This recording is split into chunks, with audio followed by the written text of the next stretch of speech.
Bienvenue à Guillemeno et bienvenue à Ubud. Imagining a moment yet to come. My eyes are locked and fixed on visions I've drawn of the future me that I pursue. I know it is about to vanish from my view, and overlap ensues. Oh, I believe so. Arriving at the future that I saw.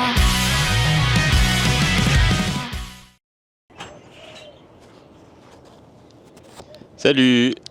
On est bien arrivé à Guillemeno dans notre hôtel. Incroyable. Il y a une piscine et tout. Là, je suis dans un hamac. C'est trop bien. La chambre est trop cool aussi. On a pris 2h30 pour venir par bateau depuis Nusa Penida. Et maintenant, on est là pour les 4 prochains jours où on va rien faire. Comme on vous avait dit dans le vlog précédent, bienvenue donc dans cette deuxième partie des vlogs à Bali, même si techniquement les îles Gili n'appartiennent pas à Bali, mais à Lombok. Mais voilà, pour plus de praticité, on met ça dans le même vlog. Donc ça sera quand même sous Bali, même si c'est à Lombok. Quand on parle des îles Gili, en fait très souvent les gens parlent directement des 3 îles qui sont au nord de Lombok. Donc on a Gili Trawangan, l'île principale la plus développée, qui est aussi connue pour ses fêtes, les jeunes qui sont ultra fêtards. Gili Meno, celle où on est, qui est la moins développée, enfin la plus préservée, naturelle, authentique. Et Gili Air, qui est un entre-deux en fait entre Meno et Trawangan. Et comme là on voulait vraiment être tranquille, en pleine nature, se ressourcer, ne rien faire, Denis vous l'avait dit, hein. Donc on a choisi Gili Meno. Et maintenant on vous amène avec nous vers la plage. Ah, et d'ailleurs, ici les véhicules motorisés sont interdits, ce qui fait que tout le monde se déplace soit à pied, soit en calèche. Il y a des chevaux. Il y a des chevaux qui traversent toutes les îles. S'il vous plaît, si vous venez ici, ne le faites pas parce que ils sont très clairement utilisés. Et il y a plein de vidéos sur internet où tu vois des chevaux s'écrouler parce que entre la chaleur et porter les bagages des gens, c'est clairement de l'esclavage. Donc portez vos sacs et marchez, sauf si vous n'êtes pas en capacité de le faire bien sûr. Et on voit juste en face, c'est Gili Trawangan. On va marcher le long de la plage pour trouver un petit endroit à manger. Et on vous parle là 2 jours après être arrivé. Donc hier c'était notre première journée complète et on n'a rien fait. Bon, après un excellent déjeuner, et on s'est fait un copain. Voilà. Hop là. Papa, maman, je peux le ramener à la maison. En plus on dirait vraiment Asran quand il était petit. Bon, celui qu'on avait il est resté en arrière, mais maintenant il y a celui-là qui est arrivé et celui-là. Et eux, ils ont les yeux rouges comme Aslan. Et également, l'une des raisons pour lesquelles on a choisi de venir à Gili Meno plutôt qu'une autre, c'est qu'ici, il y a une sculpture sous l'eau qui est ultra connue, qui s'appelle Nest, et qui est accessible en fait depuis la plage. Donc soit on est sur les autres îles et il faut payer une excursion à la journée, sauf que vu que c'est du snorkeling accessible depuis la plage, on trouvait ça dommage de payer pour ça. Donc c'est aussi pour ça qu'on a choisi d'être à Gili Meno, comme ça juste on marche tranquillement. Et c'est juste là-bas. Par contre c'est connu pour être blindé de monde. Là il va bientôt être 16h et pour l'instant on a de la chance, il n'y a que 2 bateaux, dont un qui est en train de partir. Donc initialement on voulait y aller demain à 6h du mat. Et au final on va peut-être le faire maintenant. Ouais, faut juste que je trouve un masque. Faut juste que Denis trouve un masque à louer, parce qu'on a qu'un seul masque de snorkeling. C'est tout bon, pour la location, on paye 90 000 du coup pour un masque et 2 paires de palmes. Mais au moins, on est tranquille. C'est juste là-bas, et le courant va dans ce sens-là, donc on va s'avancer encore un peu plus, marcher, pour ensuite se laisser porter par le courant le temps d'y aller, parce qu'il y a environ quand même facile 50 mètres depuis la plage. C'est une œuvre de 48 personnages moulés sur de vraies personnes et grandeur nature, posée ici dans le but de conserver l'écosystème de l'île. En fait, la matière des statues attire des coraux et les éponges pour au long terme faire un récif artificiel. Bon après, vu le nombre de touristes sur place, les gens qui touchent les statues sous l'eau et les coups de palme qu'elles subissent, franchement, on a un avis très mitigé. Bon, c'est clairement pas de tout repos. Limite, il vaut mieux quand même, effectivement, je pense y aller tôt le matin. On le refera pas, parce que vraiment là, ça m'a totalement vacciné de l'envie de le faire le matin. Mais concrètement, il y a énormément de monde. On se prend des coups de palme de tout le monde. Le fait qu'il y ait des bateaux et beaucoup de mouvements avec les palmes, la visibilité, elle est aussi très réduite, parce que forcément, il y a pas mal de remue dans l'eau. Donc on voit pas tant que ça. Je pense que ça peut être bien le matin, mais non. Surtout qu'il y a quand même pas mal de vagues, le courant est assez fort, ce qui fait que pour y aller, déjà tu t'essouffles beaucoup, pour revenir pareil. Et j'avoue que là sur le retour j'étais à ça de partir en crise d'angoisse parce qu'à un moment donné la visibilité était de zéro. Je relevais la tête pour voir où était la plage, j'avais l'impression que la plage s'éloignait de plus en plus. Enfin, horrible. Donc là écoutez, on va aller rendre ce qu'on a loué et on va aller à la piscine. Au moins il n'y a pas de courant dans la piscine. Et il y a plein de chevaux sur l'île. J'avoue que j'adorerais faire une excursion avec les chevaux sur la plage, mais vu qu'on sait jamais comment sont traités les chevaux, enfin c'est pas des vraies écuries, c'est des organisateurs de tours à cheval avec les touristes, donc mais ça donne trop envie. Et voilà, de retour dans notre havre de paix. Autant vous dire qu'on va continuer de squatter la piscine. On va sûrement pas retourner à la plage. Et ça, c'est notre petit bungalow. Aussitôt rentré, douché, que on retourne direct à la piscine.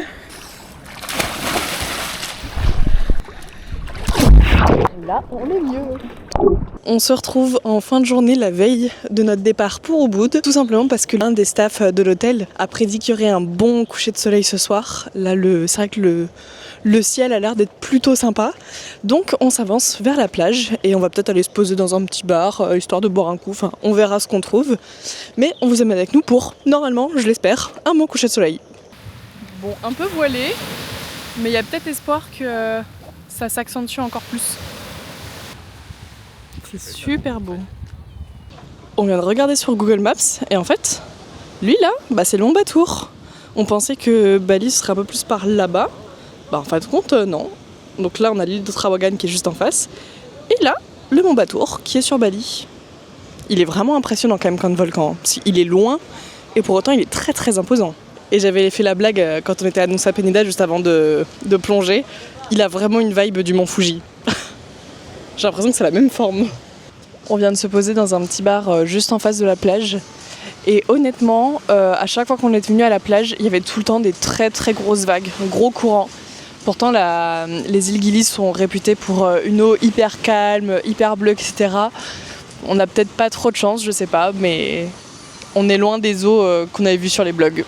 Bon, et finalement, on s'est posé pour manger. Mathilde s'est pris une petite salade de papaye. Et moi, je me suis pris un kebab. Enfin, ce qu'ils appellent un kebab, c'est du coup, ils ont mis un pain d'âne, des brochettes d'agneau, salade tomate oignon en guise de salade, avec un peu de riz. Et c'est excellent. Bon appétit. Et bien ça y est, il est temps de partir de Méno. On est le jeudi 24 avril et là on s'apprête à prendre... Je filme. Là on s'apprête à prendre 2 ferries, donc un premier de Gili Meno jusqu'à Gili Trawangan, l'île principale. On l'a pris en avance sur Twelve Goeja, tout simplement parce que les prix étaient bien plus intéressants que tous les prix qu'ils proposent ici. Franchement, ils gonflent énormément les prix. Et ensuite du coup un de Gili Trawangan jusqu'à Bali. C'est pas le port de Sanur, c'est un autre port. Padang Bai, je sais plus, je sais plus. Ça y est, on arrive au port. Avec toujours une calèche. Par exemple, juste un Gili Meno, Gili Trawangan, ils font payer 250 000 par personne, alors que sur le port, c'est 85 000 quoi.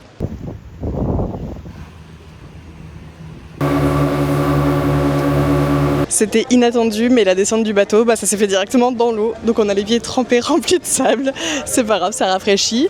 Là, on va chercher la compagnie de bateau du 2e ferry donc pour aller à Bali. Et c'est fou comment l'île de Trawangan n'a rien à voir avec l'île de Méno. Déjà, il y a beaucoup plus de monde, c'est très touristique, c'est très construit, il y a plein de petits restaurants, brunch. Alors que Méno, c'est très conservé, c'est encore beaucoup de petits chemins en terre, très naturel. Là, on est sur l'opposé. Le check-in c'est fait, on a déposé nos sacs juste en face et là on va en profiter un peu pour aller se promener. La quantité de chevaux, c'est un bordel organisé. Après 2h30 de bateau, on est arrivé au port de Padang Bai, Bali. Et actuellement on attend le taxi pour aller à notre hôtel. On a encore 1 heure de route jusqu'à notre hôtel. Et en tout cas, ce port est quand même beaucoup plus calme que le port principal de Bali, de Sanur.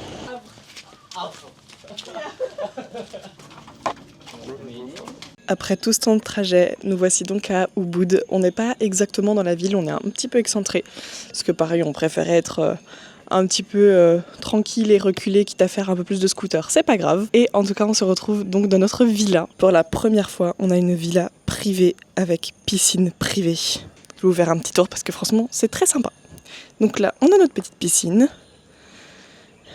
Là il y a tout un balcon patio, faites genre vous n'avez pas vu le McDo. Là on a une première entrée, mais on va rentrer par cette grande porte-ci. Hop, le lit avec Denis et Hiro. Et voilà, globalement c'est un peu comme un petit bungalow / chalet. Avec ici la salle de bain, encore une fois, complètement en extérieur. Hop là, voilà. C'est vraiment sympa. Et d'ailleurs on a fait une visite avec mes parents il y a quelques jours et je sais pas pourquoi on est venu à parler des toilettes et on s'est rendu compte qu'on vous a jamais parlé ni montré la douchette des toilettes. Je m'explique. En Asie, tous les toilettes, mais je vous jure tous les pays qu'on a fait, il y a ce petit truc là, cette espèce de petit 6 mm, ce Karcher, et en fait en Asie, la majorité des gens ne se nettoient pas avec le papier toilette, mais bien avec la douchette. Ce qui est beaucoup plus écologique. On peut aussi arroser les plantes avec. Attention, m'éclabousse pas. Voilà. Et petit conseil, toujours tester la douchette à vide avant de se la mettre, voilà, parce que vraiment quelquefois c'est très puissant. Je vous dis quelquefois c'est un Karcher.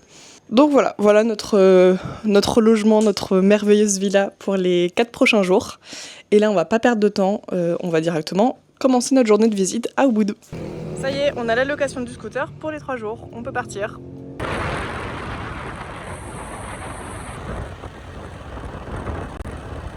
Première visite de la journée, le temple de Tirta Empul.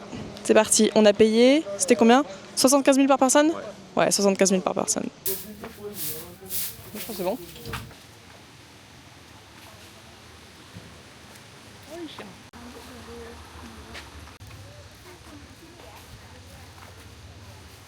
Et comme j'ai les épaules découvertes et je suis en jupe short, et ben on va aller chercher de quoi se couvrir.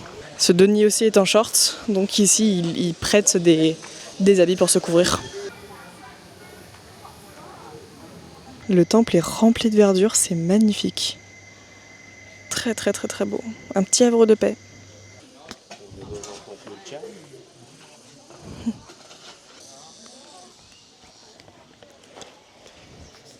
Et voilà l'étang sacré du temple. L'eau est tellement claire qu'on voit le reflet du ciel à la caméra. Et là, il y a des gens qui viennent se purifier dans l'eau. C'est que des blancs.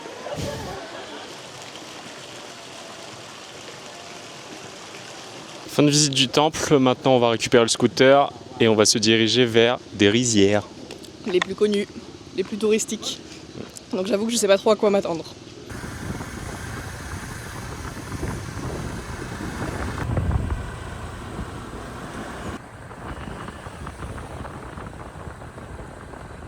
On est arrivé à une plantation de riz en terrasse. On a payé 50 000 l'entrée par personne et pour l'instant on voit pas trop de riz. C'est très bien aménagé par contre. Il y a quelques touristes. Et il semblerait que normalement il y a des restaurants et tout. Il y a quoi là-dedans ?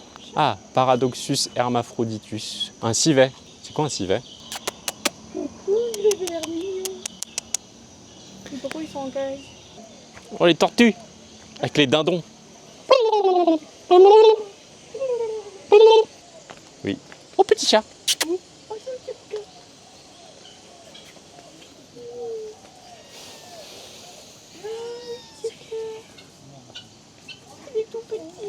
Oui. Le riz est là. Hop, on emprunte le petit chemin de trekking, on va faire le tour de rizière et ensuite on va aller manger. Mais c'est très très beau. On continue de s'engouffrer un peu dans le chemin du trek. C'est vraiment très très sympa. Honnêtement, je m'attendais à rien, mais je suis pas déçue parce que c'est vraiment magnifique. Et Denis fait le singe parce qu'on s'est arrêté, on a pris des petites bananes à une madame qui était trop sympa dans son échoppe.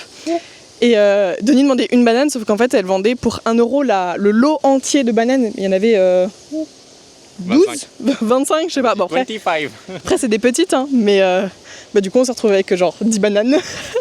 Il a tout mangé. Et sincèrement, ouais, c'est vraiment splendide. Je trouve ça trop trop beau. Et on continue d'avancer. C'est beau. Ouais. C'est une très belle vue qu'on a. Puis les couleurs elles sont dingues. C'est bien vert, et le ciel bien bleu. Waouh. imaginez la chaleur, il fait chaud. Ouais, il fait très chaud par contre. On s'est posé dans un petit café vue sur les rizières et j'en profite donc pour vous parler. Honnêtement, je suis très très positivement surprise de l'endroit parce que j'avoue que je partais avec de gros a priori du fait que ce soit très connu, qu'il y ait plein de spots Instagram avec les balançoires, etc. Et j'avais même peur que ce soit des rizières complètement fausses, dans le sens où qu'elles aient été construites et qu'elles étaient mises là spécialement pour les touristes, mais pas du tout exploitées d'un point de vue agricole et qu'il y ait vraiment une plus-value que les rizières soient là. Et au final, non, pas du tout. On voit même des travailleurs du coup dans les champs en train de récupérer le riz et entretenir les environs. Et je trouve que ça fait vraiment pas justement genre sur tourisme, sur consommation, pas du tout. Peut-être qu'on a de la chance et que juste il n'y a pas grand monde parce que là il est 11h et on est vendredi, donc je m'attendais à ce qu'il y ait vraiment pas mal de monde, mais en fait sur le chemin de trek on a rencontré que quelques personnes, même des moments où on était complètement que tous les deux, aucun bruit, vraiment hyper paisible, donc franchement ouais, très très positivement surprise de l'endroit. On a commandé à manger. Dès que Denis vous parle, c'est pour vous parler de bouffe. Et voilà la vue depuis notre petite table, c'est incroyable. Et voilà la table. Mathilde s'est pris des crêpes à la banane. Moi, je me suis pris un poulet au riz. Bon, c'était bien bon. On a marché un peu et maintenant on est arrivé dans le côté un peu plus instagrammable.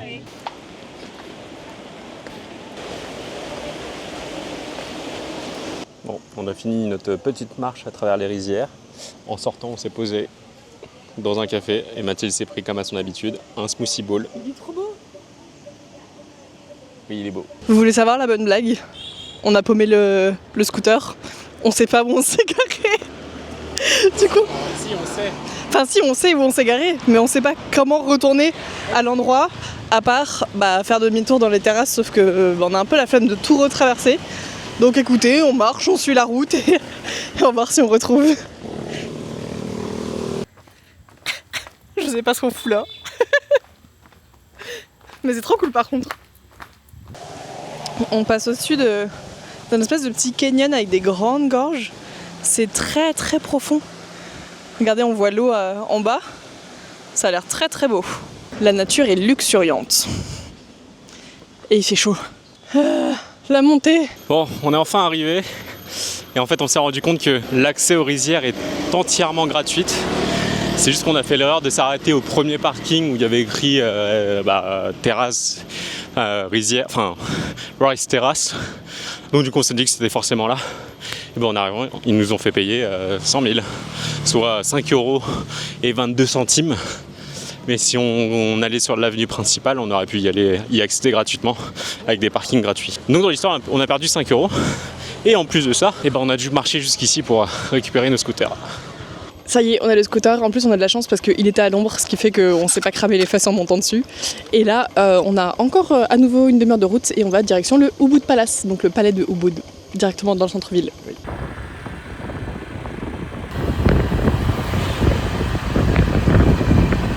Et c'est bon, le scooter est garé. On est dans le centre-ville de Ubud et maintenant on va visiter le Ubud Palace. Je sais pas trop ce que c'est peut-être un temple, c'est sûrement un temple, comme d'hab. Il y a du monde. On s'attendait pas à une ville comme ça, mais c'est très sympa. Derrière moi il y a un marché, un peu comme le marché couvert de Saigon Chabantan, mais là c'est façon indonésien. Et il y a de la circulation. Hein. Après les bouchons, on s'attendait pas à prendre des bouchons. Et donc le Ubud Palace.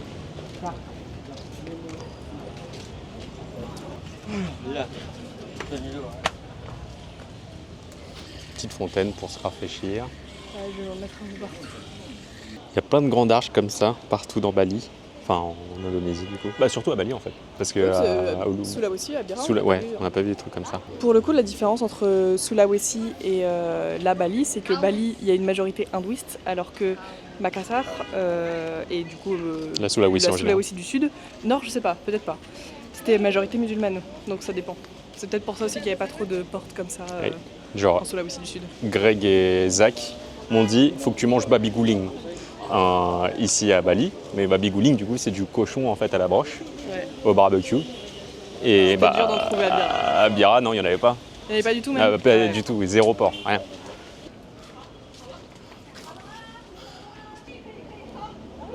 Regardez-moi cette belle fougère. Et alors, dans la rue principale d'Ubud, je connais un spot. J'espère justement qu'il sera comme ce que j'avais vu sur les réseaux. C'est des rizières cachées qui sont justement pas du tout connues. En fait, c'est genre derrière un café, il faut passer dans une petite passerelle, etc. Donc, on va voir ce que ça donne. Et voilà, en plein milieu de la route principale, il y a ce tout petit panneau là. Voilà, avec cette mini allée, petite allée où on a l'impression qu'on va se faire kidnapper. Mais nous, on y va, on fonce.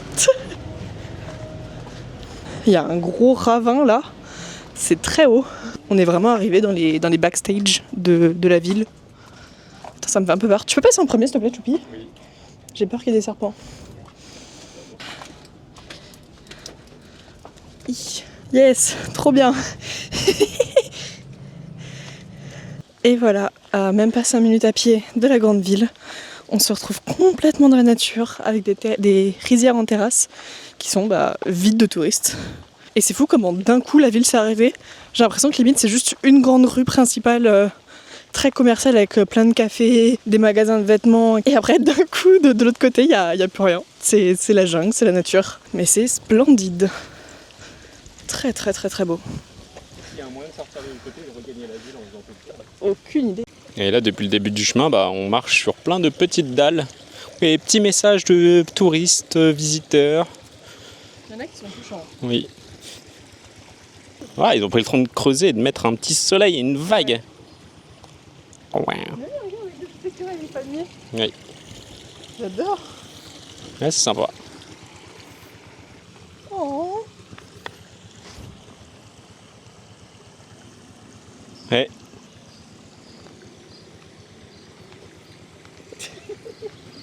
On continue de suivre notre petit chemin. Et regardez, vraiment c'est calme, c'est beau. Mais on se dirige tout doucement à nouveau vers la rue principale. Mais les chemins sont vraiment magnifiques. Ça vaut le détour. Même si le détour est pas non plus franchement très grand. Petit ravito. Moi, je bois toujours mon... Je sais pas si j'en ai déjà parlé dans le vlog. Non, je n'en ai jamais parlé. Cette poisson-là.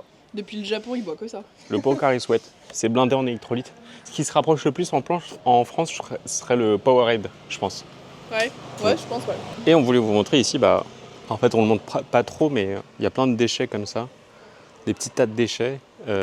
Après c'est un pays en voie de développement, donc c'est pas leur priorité pour le recyclage. Ouais. Mais oui, un peu partout dans le pays, surtout depuis la Sulawesi. Il y a plein de déchets un peu à droite à gauche. Mais ils prennent le temps quand même de les regrouper.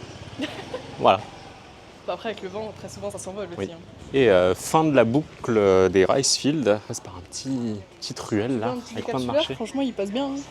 Il est discret. Ouais non.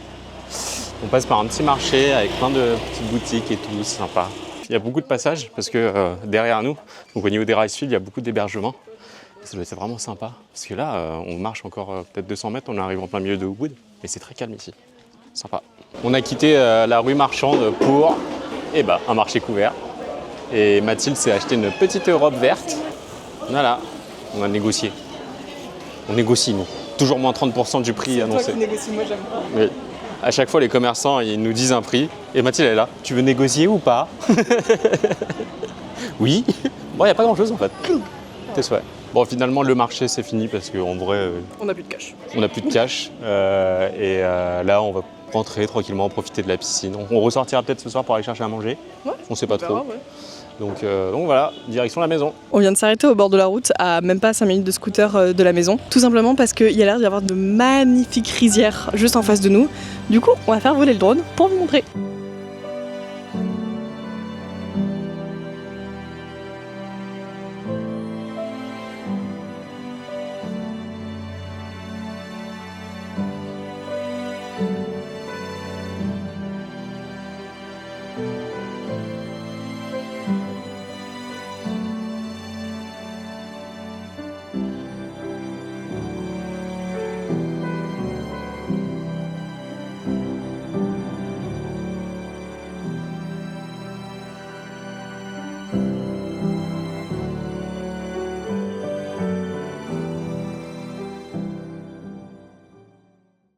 Et on s'est garé juste à côté d'un entrepôt où il y a des statues, je vais vous les montrer juste après, et je pense que c'est des statues qui ont été utilisées pour la fête de Nyepi, le nouvel an hindou balinais qui a eu lieu cette année le 29 mars. J'ai vu des photos et ça avait l'air d'être grandiose, et donc là il y a quelques statues. J'ai peur de dire des bêtises, donc je suis pas sûre que les statues aient été utilisées pour le nouvel an, mais en tout cas ça ressemble vraiment à ce que j'ai vu sur les photos. Voilà, c'est des grandes statues comme ça, des espèces de petits monstres, mais très réalistes. Je trouve ça incroyable. Mais il part sans moi là. Je vous parle des trucs intéressants et il se barre sans moi. Bon, après une petite baignade, ce soir c'est dîner à la maison. J'ai pris le temps de prendre un scooter et aller chercher un babi guling, qui est un plat typique, un peu comme le porc au barbecue au Vietnam là. Et Mathilde s'est pris un tempeh burger dans un autre établissement avec... C'est des espèces de toast au Nutella. Ça c'est vraiment juste parce que j'avais envie d'un truc sucré. Bon appétit! Ce matin c'est matinée tranquille, on prend le café directement à la maison. Et Denis est déjà dans la piscine. Et juste après ça, on va aller se préparer pour aller voir des cascades. La piscine, c'est bon, c'est fini. Douché, tout propre. Et on va chercher le scooter pour commencer la journée. Deuxième porte. C'est sûr ? Tu montres en même temps à quoi ça ressemble?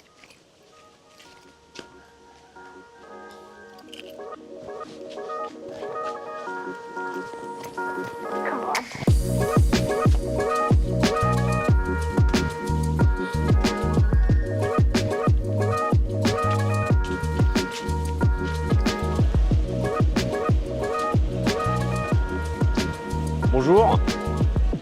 Bon carrosse.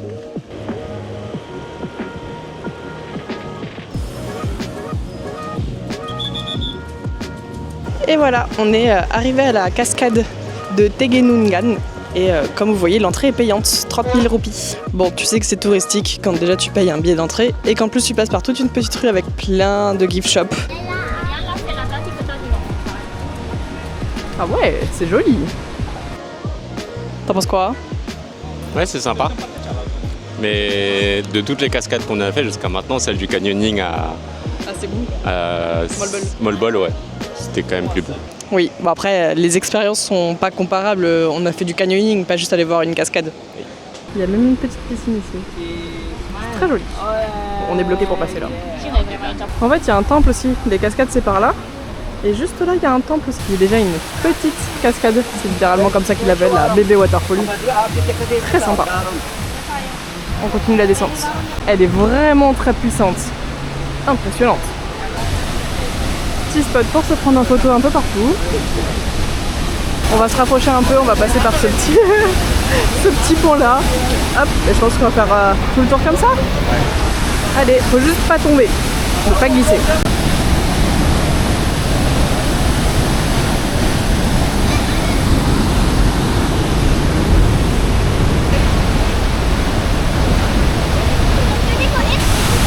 Je sais vraiment pas si on se rend compte, mais vraiment le débit est très très impressionnant. Et d'ailleurs il y a une ficelle, il y a une corde ici pour ne pas qu'on puisse trop s'avancer parce qu'en fait il y a vraiment énormément de mouvements au pied de la cascade. C'est une cascade. Voilà. Je me demande en fait si la cascade du canyoning était plus puissante. Si quand même. Hein. Je crois qu'elle était plus puissante. Ouais. Voilà. Et c'est sympa. Il y a beaucoup de monde. Oh ça va hein. Je m'attendais à pire encore une fois. Oui. Ouais, ça va. Partie la moins amusante, après la descente, faut tout remonter.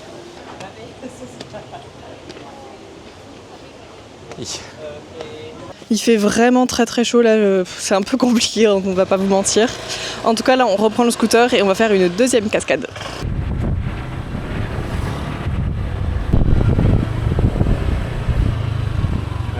Ouais. Encore une fois l'entrée est payante, cette fois c'est que 15 000. Donc voilà, on prend les tickets et ensuite l'entrée va se faire juste là dans la petite ruelle. Et voilà, la cascade donc de Uma Anyar. On passe par un petit chemin qui est, ma foi, plutôt très très sympathique, avec encore des oiseaux de paradis comme on a près de chez nous. J'adore ces plantes-là. Oui. Par contre, encore une fois, j'ai peur qu'il y ait un serpent qui vienne. Donc, Denis, est-ce que tu peux passer devant s'il te plaît? Comme ça, il les fait fuir avant moi. Et s'il y en a un qui passe, normalement, il le voit avant. Le chemin, en tout cas, est beaucoup plus sympathique que la première cascade. Et puis, comme vous pouvez le voir, y a personne. Il n'y a pas toutes toute l'allée avec toutes les boutiques, attrape touristes, etc. Là c'est vraiment la nature et très tranquille, très beau, très naturel. On voit même des petites rizières en terrasse là-bas. Franchement le chemin est trop beau. J'adore.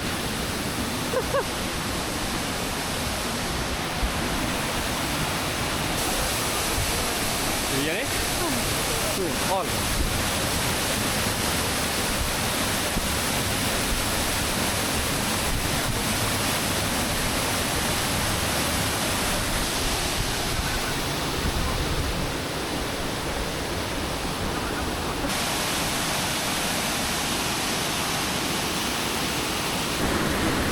Toute la vallée là avec les gorges, c'est magnifique. Alors voilà, par contre on crève de soif et on crève de chaud. Donc on perd pas de temps et on va aller manger. Ah, il est bouillant le scooter. Oui, bah bon. Comment? Je me crame les fesses. On est à notre resto, je l'avais repéré sur Google Maps et je suis trop contente parce qu'il est vraiment super sympa. C'est un petit warung. Du coup comme d'habitude je me reprends encore mon gado. Et Denis, toi t'as pris un ayam bakar? Comme d'hab. Ouais, comme d'hab, on reste sur nos mêmes plats signature en Indonésie. Et regardez la vue qu'on a. Voilà, on va manger directement face au petit champ. Et il y a une autre cascade à côté, je sais pas si on la fera ou pas. Bon. Piscine, ouais. En tout cas, j'ai hâte de manger et de boire, surtout parce que là, je suis totalement déshydratée. Ah, moi aussi j'aurais dû prendre un coca supplémentaire. Et d'ailleurs, je viens de voir que juste à côté de moi, j'ai une petite offrande. Et en fait, ici, ils sont très dans tout ce qui est bonnes énergies, mauvaises énergies. À chaque fois, tous les endroits, tous les matins, le site est, l'endroit est purifié avec du coup ça. C'est des petites offrandes comme ça qui sont mises dans des feuilles de bambou. Et en fait, on voit des personnes, je pense des religieuses. J'avoue, je suis pas exactement sûre du rôle des personnes, mais je pense des religieuses qui viennent tous les matins mettre du coup ces petites offrandes sur le pas de la porte de chacun. Et je crois même que c'est 2 fois par jour, mais je suis pas sûre. Le matin c'est sûr en tout cas. Et généralement ils le brûlent en fait, il y a de l'encens après à l'intérieur qui est brûlé. Mais lui il est encore intact. Aïe aïe aïe, je suis repue. Pourtant le plat était pas non plus si conséquent, mais mine de rien quand t'as des protéines, du riz et des légumes, calé. Et d'ailleurs juste en face du coup, on a une petite rizière. Et regardez, on voit le riz. Fallait pas le récupérer, chérie, fallait le laisser. Mais voilà, là on voit bien le riz. Ouais, j'avoue, je savais pas exactement comment ça poussait dans les rizières. Genre si c'était, si ça poussait comme ça, si c'était au niveau des racines. Enfin, j'avoue, je savais pas trop. Et alors là, pour digérer convenablement, on rentre à la maison. Ça va être piscine, sieste. Et on se rejoint juste après en milieu d'après-midi pour une activité qui est plutôt sympa. On va se rapprocher un peu plus d'Ubud comme hier. Vous verrez.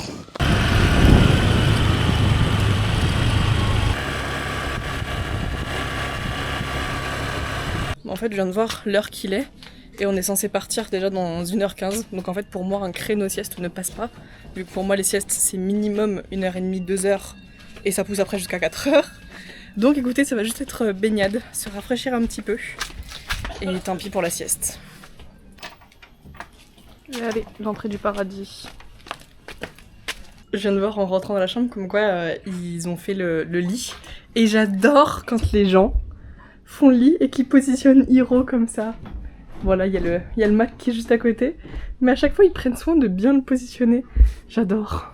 C'est vraiment les petites ascensions comme ça qui font tout, je trouve, dans un logement. Et Donny, il est déjà dans la piscine. Et voilà, on se retrouve 1 heure plus tard. Au final, j'ai quand même fait une micro-sieste. Et j'avoue que je serais bien restée au lit. Mais bon, direction Ubud et on va aller se faire masser. Comme en Thaïlande, Philippines et plein d'autres pays d'Asie du Sud, Bali sont très connus aussi pour leur massage. Je sais pas si c'est toute l'Indonésie, mais en tout cas, Bali est réputé aussi pour ses massages. Donc Denis va aller se faire un massage des pieds, c'est ça? Oui. Un massage des pieds, et moi je vais aller me faire un drainage lymphatique. Voilà. Quand on vous disait que la circulation à Ubud c'était vraiment quelque chose, sachant que là on est que dans une petite allée, hein. C'est même pas les routes principales. Il y a des bouchons de partout. Et voilà notre centre de massage, le Bodyworks Center. Ça a l'air plutôt sympa. Hello, hi. We have an appointment for 2 persons. Makasih. Yes. Yeah, follow.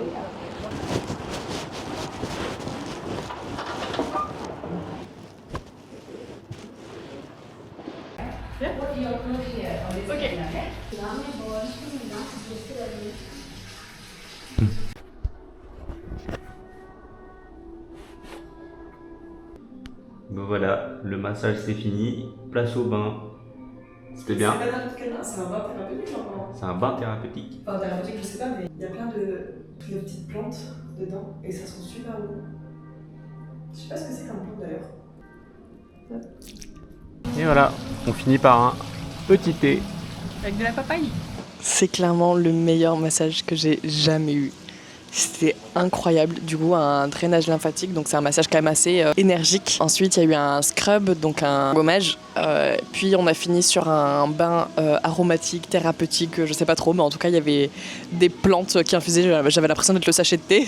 Et après petite douche pour se nettoyer, mais c'est incroyable, parce qu'en fait c'est un mélange entre tu te sens tonifié et tu te sens relaxé. La masseuse était aux petits oignons avec moi, enfin incroyable. Franchement si vous venez un jour à Ubud, bah passez par ce centre parce que il est vraiment top et le cadre est vraiment sympa quoi. Bon il commence à faire nuit donc je sais pas si les couleurs rendront très très bien mais c'est vraiment très très sympa.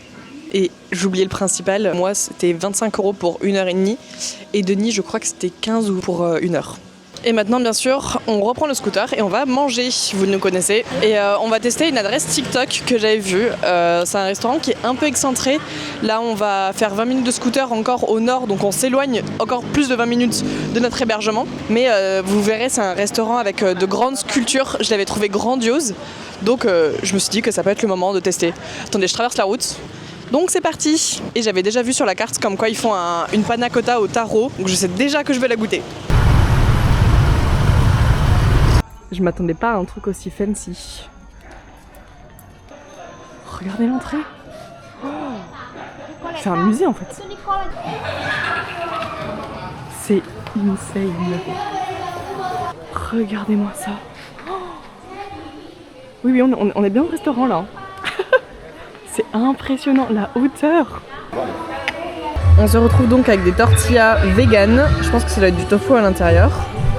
Denis s'est pris des frites comme un gros enfant. Et c'est quoi le plat que t'as pris?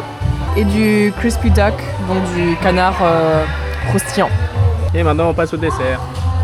Un tiramisu avec, c'est quoi? J'en ai parlé tout à l'heure, c'est ma panna cotta au taro. Ouais, panna cotta au taro. C'est pas un tiramisu que je suis en train de manger, c'est un napolitain. Et même les napolitains à Carrefour sont meilleurs que le tiramisu que je suis en train de manger. C'est plus que ça. Alors, avis sur le restaurant, parce qu'on a deux avis très partagés. Ouais. Moi, j'ai adoré le wrap vegan, mais incroyable. Franchement, j'étais à deux doigts de leur demander leur recette de leur tortilla, parce qu'elle était délicieuse. Et la panna cotta au taro, incroyable aussi. Bon, mon canard était trop gras. Ça se voyait que c'était du canard surgelé. Ça se sentait en bouche. Et le dessert, c'était aussi du surgelé. Il est aigri votre pote. Bah non, c'est du surgelé chérie. Quand la cuisine n'est pas fraîche, c'est sûr. Bah moi c'était très bon, voilà. Bon en tout cas là, on se rentre et on vous dit directement à demain.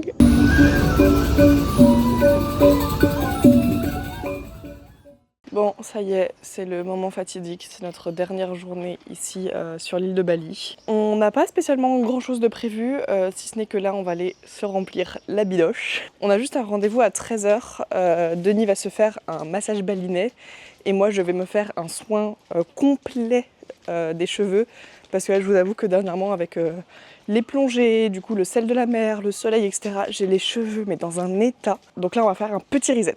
En attendant, on va manger. Je vous en parlais hier, voilà les petites offrandes avec l'encens, là qui sont disposées directement devant un hôtel. Et voilà. Et voilà pour le petit déjeuner, encore et toujours un Smithy Bowl, on ne change pas une équipe qui gagne. Et Denis, il a pris un croissant. Salé. Et des espèces de petits palais un peu pancake. Voilà. Bon appétit. Ça y est, on a le ventre bien rempli. On a même eu le temps de refaire un petit plongeon dans la piscine, chiller. Et là, c'est parti pour une demi-heure de scooter pour aller du coup au spa. Denis pour son massage et moi pour mes cheveux. Il fait extrêmement chaud aujourd'hui, hier. Avant-hier, ça allait encore, mais là, c'est... Comme vous voyez, c'est grand ciel bleu, pas un seul nuage. Et l'humidité, c'est vraiment hardcore là.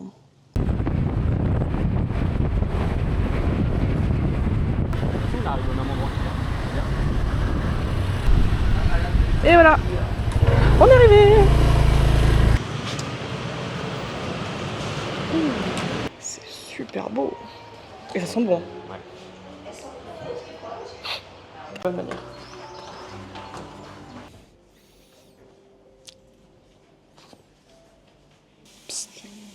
T'as mis quoi la réponse 4?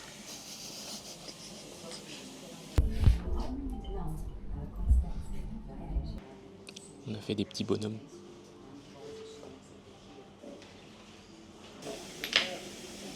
Et je suis en train de choisir mon huile de massage. Donc, l'accueil est superbe. On vient de remplir un questionnaire comme le massage d'hier. Moi, j'ai pris un massage de 2 heures. Première fois que je vais me faire masser aussi longtemps de ma vie. Et initialement, c'était 1h30, mais en fait, c'est pour être raccord avec le temps de soin de Mathilde. Parce qu'elle va se faire un soin intensif des cheveux. Donc là, ça va être un massage de 2 heures. Sachant que moi, habituellement, j'aime pas trop les massages parce que je suis très sensible. Ça me chatouille en permanence. Donc là, on verra. Trop hâte. On m'a amené dans une pièce pour que je me change. Mais regardez la pièce, c'est incroyable. Ça, du coup, je pense que ça doit être une salle de massage avec une grande baignoire. C'est incroyable. Franchement, j'adore la vibe de l'endroit.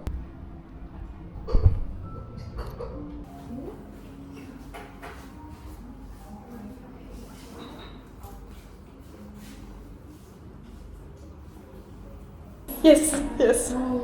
C'est perfect. Thank you so much. Ça y est, le traitement est fini. J'ai les cheveux tout doux, tout reconstruit. Ça fait vraiment plaisir. Juste, j'ai toujours un peu les pointes un peu vertes à cause de la piscine, mais ça, je peux malheureusement pas trop y faire grand chose. Alors, c'était comment? C'était bien. Tu vas pas développer un peu plus? Bon, c'était un massage de 2 heures, c'était un peu long. Mais sinon, ça va, c'était cool. Super. On chuchote parce qu'on est encore dans le centre et tout le monde est en train d'être hyper relax en face de nous. Et là maintenant, on va aller dans le centre-ville tout bout pour aller faire du shopping. On s'est retrouvés dans une rue marchande, celle qui est juste à côté du marché couvert qu'on avait fait en début de semaine. Et Mathilde, elle cherche toujours une petite chemise. Oh, il y a plein de petits jeux d'échecs. Alors, Mathilde s'est trouvé sa chemise. En fait, le monsieur, il voulait 700 000 à la base. Et donc, ce qui faisait à peu près 35 €. Ouais, ce qui est cher, mais d'un autre côté, c'est du 100% coton. Ouais. Et au final, on a réussi à négocier 500 000. On voulait payer en carte, mais le monsieur prenait que le cash. Et en fait, il nous restait que 430 000 en cash. Donc, du coup, on lui a donné 430 000 plus 5 $ singapouriens. Donc, le compte est bon. Ça y est, le shopping c'est fini. Il est 17h et on va anticiper directement le dîner. Parce qu'on est quand même très excentré, il n'y a pas grand chose non plus à manger. Donc on prend chacun à emporter. Denis se prend un smash burger et moi je me prends un bagel végé. Ça y est, le moment tant redouté arrive. C'est la fin de Bali. C'était super. Les routes ici, elles sont hyper quali. Je sens que par rapport au début du voyage, ma conduite est beaucoup mieux. Ouais, rien à voir. Ah là, je zigzag. Bam bam. Esquive, gauche-droite, claque, dérapage. On passe sous les 4 roues d'un semi-remorque, comme ça. Bref, c'était trop bien. On achève la partie 2 de Bali, ce qui clôt l'arc Bali. Mais ouais, c'était vraiment très très sympa. On se retrouve donc pour le prochain vlog et je vous préviens tout de suite, il y aura une petite surprise, enfin même une grosse surprise. Au final, je pense que les Igili, c'était pas nécessaire. On aurait pu faire genre tout le séjour à Bali et Ulu et tout, et prendre des bateaux et aller à par exemple Nusa Penida pour le début de journée. Et rester plus de temps à Bira. Ouais. Mais bon, on peut pas tout avoir. Puis on est là pour découvrir aussi. C'est ça. Donc j'espère que le vlog et l'aventure vous plaisent. Oui. J'espère que le vlog et l'aventure vous plaisent. Pensez à lâcher un like, un commentaire, partagez la vidéo. C'était quoi l'autre? Abonnez-vous. Et puis à la prochaine. Ciao. Bisouilles.